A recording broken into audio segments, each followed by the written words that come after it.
दादा भगवान जगतने सद्बुद्धि आपजो।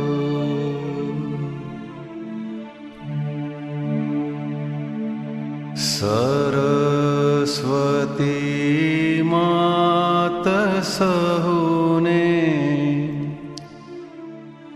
सद्वाणी आपजो। त्रियोगी मनुष्यों ने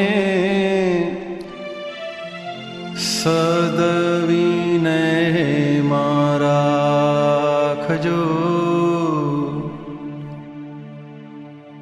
दिव्य प्रेमी सदाचारी वर्तना सुहावजो।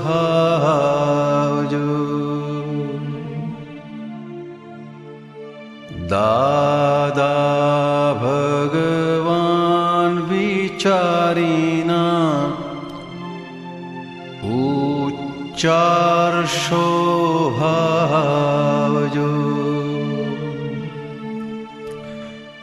मनोवाणी वर्तनामा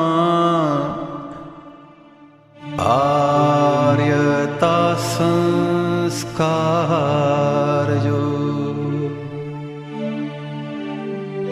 सर्वाहारे विधि पूरी अपोषण स्वीकारजो।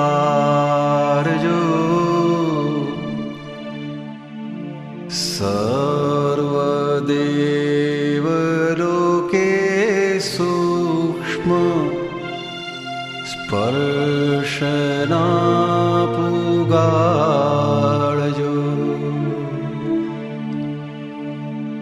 जगत पेक्षी भिक्षुकिनी सूक्ष्म वृत्ति टाळजो।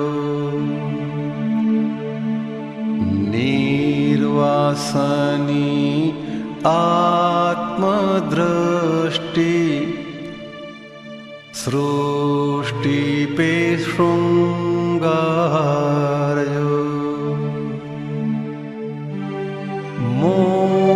मोहमयी मिथ्यात्वी रागवृत्ति बाळजो।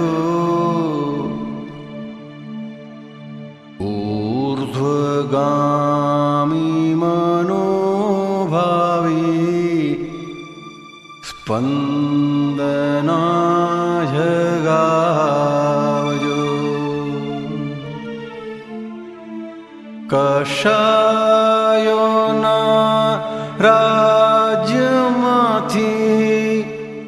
आत्माने छोड़ावजो। द्रव्य क्षेत्र काल भाव भवथी उगारजो। है कषायोना राज्यमाथी आत्माने छोड़ावजो। द्रव्य क्षेत्र काल भाव भवथी उगारजो। मोक्ष मार्ग रुंधेवा संयोगो हठावजो। મન્વેતરી ચેતનાથી પૂદગલ દીપાવજો. બાહ્યાંતર અવકાશોમાં સિદ્ધસ્તવન સ્થાપજો. કેવળ જ્ઞાન પરિણામી કાર્યકરણ આપજો. દાદા ભગવાન જગતને સદબુદ્ધિ આપજો. સરસ્વતી માત સહુને સદવાણી આપજો. મનોવાણી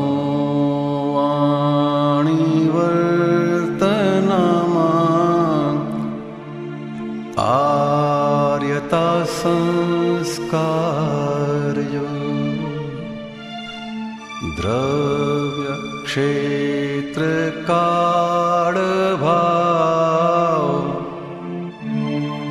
ભવથી ઉગારજો.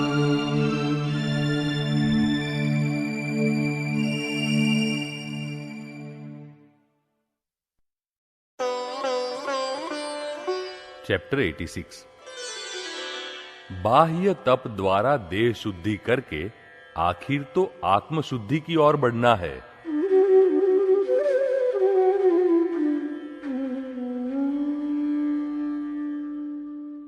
पर्युषण महापर्व के दिन बहू चंदनबाला सुबह आधा कप चाय लेकर पीने बैठी. तब उपवासी सास ससुर से देखा नहीं गया. क्रोधित स्वर में सास बोली, यह बहू तो एकदम नास्तिक है. ननद ने भी उसमें अपना सुर मिलाया. जैन कुल में जन्म लिया, फिर भी तपस्या करने का जरा भी मन नहीं होता. ससुर भी बोल उठे, पूरे वर्ष तो खाते ही है ना, सिर्फ 8 दिन यथाशक्ति तप करे तो कोई मर नहीं जाते. हम सबके तो कर्म ही फूटे हैं जो ऐसी नास्तिक बहू घर में आई. चंदन बाला ने शांति से विनय पूर्वक कहा, मां जी, आप सभी ने उपवास किए हैं, इसलिए मैं घर के तमाम कामकाज कर लेती हूं और घर के बाकी के सदस्यों के लिए वक्त पर खाना पकाती हूं, तपस्वियों की सेवा वैयावच करती हूं और इस घर के प्रति अपने सभी फर्ज खुशी खुशी अदा करती हूं. मैं खुद भी तप कर सकती हूं, लेकिन तप करके आराम करूं तो मैं अपने प्राप्त फर्जों को चूक जाऊंगी. घर में समय पर काम न होने पर क्लेश कलह होगा और फिर ऐसे में क्रोध करने से तो मुझे और घर में सभी को ज्यादा नुकसान होगा, ऐसा मैं मानती हूं. कई लोग बाह्य तप करते हैं, यह बहुत ही अच्छी बात है. बाह्य तप को जगत के लोग देख सकते हैं, अतः इससे यश, कीर्ति वगैरह भौतिक फल प्राप्त होते हैं. परंतु साथ ही साथ आंतरिक तप, अभ्यंतर तप भी हो तो कर्म भस्मीभूत हो सकते हैं और मुक्ति मिल सकती है. क्रोध, मान, माया, लोभ, राग, द्वेष आदि कषाय खड़े हों, ऐसे संयोगों में शुद्ध दर्शन और शुद्ध ज्ञान द्वारा संयम रखे, जगत को निमित्त समझकर निर्दोष देखे, जो कुछ भी होता है उसे अपने कर्म का उदय समझकर उसका निबटारा करे, नए कर्म न बंधे. इस तरह पुराने कर्मों की निर्जरा करते जाए तो हमारा स्वयं का चारित्र प्रकट होता जाएगा. इस तरह दर्शन, ज्ञान, चारित्र और तप द्वारा मुक्ति पा सकते हैं. जैसे चारपाई के 4 पाए होते हैं, वैसे ही ये ज्ञान, दर्शन, चारित्र, तप, मोक्ष के 4 पाए हैं। अकेले तप के पीछे पड़ने से कुछ हासिल नहीं होगा। बहू ने अपनी बात को आगे बढ़ाते हुए कहा, मुझे तो आप्त पुरुष श्री दादा भगवान से ऐसा ज्ञान प्राप्त हुआ है कि रिलेटिव व्यू पॉइंट, सापेक्ष दृष्टि से मैं आपकी बहू चंदन हूं, लेकिन रियल व्यू पॉइंट, निरपेक्ष दृष्टि से मैं शुद्धात्मा हूं। पूरे जगत की नियंता शक्ति व्यवस्थित शक्ति है। अतः कोई भी कार्य वैज्ञानिक सांयोगिक पुरावे, साइंटिफिक सर्कमस्टेंशियल एविडेंसेस इकट्ठे होने पर होता है। लेकिन हम अहंकार करते हैं कि मैंने 8 उपवास किए, 28 की, इसलिए बंधन खड़ा होता है। कर्मों से मुक्ति नहीं मिलती। तबीयत खराब हो तो हमसे उपवास नहीं हो पाते। पैर दुखते हो तो सामयिक में नहीं बैठ सकते। वास्तव में तो शारीरिक, मानसिक, घर के संयोग और दूसरे कई संयोग अनुकूल हो तो ही तप हो सकता है। बाह्य तप उदय के अधीन है, परंतु अज्ञानता और अहंकार के कारण हम अनंत अवतार से जप, तप, दान, पुण्य करते हुए भी चारों गति में भटक रहे हैं। और फिर दादा भगवान ने हमें यह भी समझाया है कि हमें हमारे ऋणानुबंध संबंधों, फाइलों का संभाव से निपटारा करना चाहिए। इसलिए मैं अपने प्राप्त फर्जों का और संयोगों का अच्छी तरह से संयोजन करके संभाव से राग द्वेष रहित निपटारा कर रही हूं। बहुत से ऐसे लोग हैं जो खुद तो तप करते हैं, मगर अज्ञानता के कारण उनका दिमाग भी तप जाता है। पारणा करने में 5-10 मिनट लेट हो जाए या एक आध वस्तु बनाने की रह गई हो तो भी झुंझला उठते हैं, क्रोधित हो जाते हैं। ऐसे में तप करने से जो फायदा होता है उससे कहीं अधिक नुकसान तो क्रोध करने से होता है।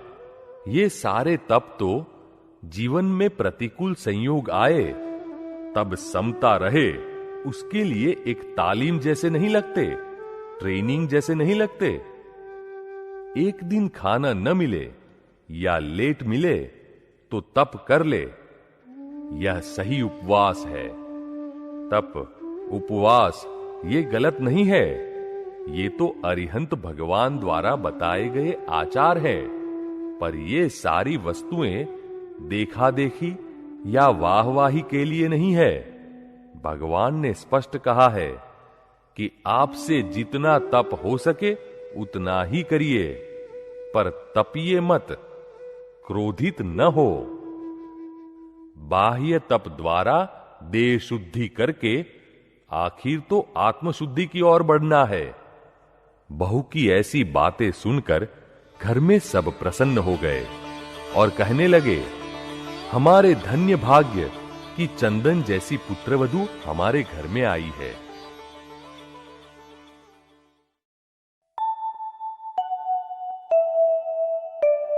हाइलाइट्स। तप करने से जो फायदा होता है उससे कहीं अधिक नुकसान तो क्रोध करने से होता है। एक दिन खाना न मिले या लेट मिले तो तप कर ले, यह सही उपवास है।